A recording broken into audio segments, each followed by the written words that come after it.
बिस्मिल्लाहिर्रहमानिर्रहीम। नाज़रीन, मैं हूं अज़मत ख़ान और आप देख रहे हैं प्रोग्राम अज़मतनामा। नाज़रीन, इस वक्त एक इंतहाई अहम इशू जो है वो पाकिस्तान सुप्रीम कोर्ट में ज़ेर समाअत है और वो है जनाब साबिक़ वज़ीर आज़म पाकिस्तान इमरान ख़ान की शादी के हवाले से कि उनका जो निकाह हुआ था वो निकाह इद्दत के दौरान हुआ या इद्दत के दौरान नहीं हुआ। ये मामला है, टोटल जो है वो इस वक्त केस है। ज़ाहिर है ये ऐसा केस है जिस पर बराह रास्त कुछ उस तरह की गुफ्तगू नहीं की जा सकती जिस पर आम लोग इस वक्त गुफ्तगू कर रहे हैं। इस वक्त इस इशू पर ज़ाहिर है ये एक खालिस दीनी और शरई इशू है जिस पर पाकिस्तानी कवानीन के साथ साथ शरीयत के अहकामात भी सादर होते हैं। और ये ऐसा इशू है कि जिस पर ज़ाहिर है बहुत सारी चमगोइयाँ इस वक्त उठ रही हैं, बहुत सारे सवालात भी उठ रहे हैं और इस पर खालिस उलमाए किराम की राय ही बहरहाल फ़ोकियत रखेगी। उसकी वजह यह है कि पाकिस्तानी जो हमारा आइन है उस आइन का सबसे पहली शर्त यही है कि कोई भी ऐसा कानून पाकिस्तान में नहीं बनाया जाएगा या नहीं होगा या उस पर अमल दरामद नहीं होगा जो कुरान करीम की किसी भी आयत से या अहादीस मुबारका के किसी भी अहकामात से मुतसादिम होगा। अब इद्दत का मामला फ़ी नफ्सी क्या, ये मसला क्या है, इसकी दीन में क्या रहनुमाई की जाती है, इसके अहकामात क्या हैं, इस पर उलमाए किराम और मुफ्तियान इज़ाम बात करेंगे।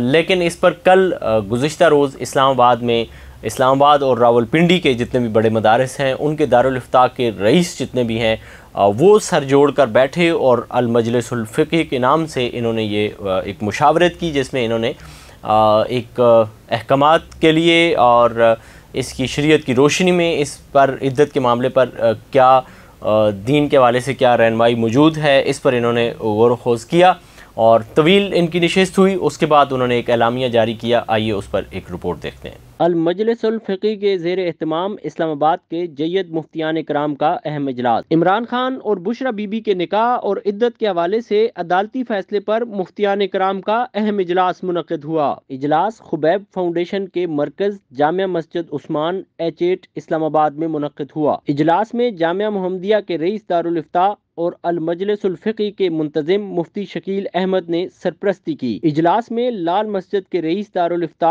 मुफ्ती दोस्त मोहम्मद भी शरीक रहे। इजलास में जामिया मस्जिद हनफिया G7 की खतीब डॉक्टर मुफ्ती रशीद अहमद भी शरीक रहे। इजलास में दारुल उलूम तालीमुल कुरान रावलपिंडी राजा बाजार के रफीक दारुल इफ्ता मुफ्ती ज़ियाउर्रहमान भी शरीक रहे। इजलास में उमूर दीनिया खुबैब फाउंडेशन के मसूल मुफ्ती मोहम्मद आरिफ भी शरीक रहे। इजलास में मुफ्ती ज़करिया अशरफ मौलाना हबीबुल्लाह अमान भी शरीक रहे। इजलास में डॉक्टर मुफ्ती मोहम्मद अनस पब्बी, मौलाना मुफ्ती महमूद और दीगर भी शरीक रहे। इजलास में असर आज़र में दरपेश फ़िक़ी मसाइल को ज़ेर बहस लाया गया। इजलास में तलाक के बाद इद्दत के हवाले से शरई अहकामात और उसकी तमाम सूरतों पर तफसीली बहस की गई। इजलास में मुफ्तियान कराम ने कहा कि मुतल्लिका खातून की इद्दत खालिसतन शरई मामला है जिसके हवाले से कुरान और अहादीस के अहकामात बिल्कुल वाज़े हैं। मुफ्तियान कराम ने कहा कि इसकी कई सूरतें हैं और हर एक सूरत के एतबार से हुक्म भी मुख्तलिफ हो सकता है। इमरान खान और बुशरा बीबी के निकाह और इद्दत के हवाले से अदालती फैसले पर मुफ्तियान कराम का अहम इजलास मुनक़िद हुआ। इजलास में मुकदमे की तमाम जुज़ियात और फैसले के बाद ही हतमी राय कायम करने का इंदिया दिया गया।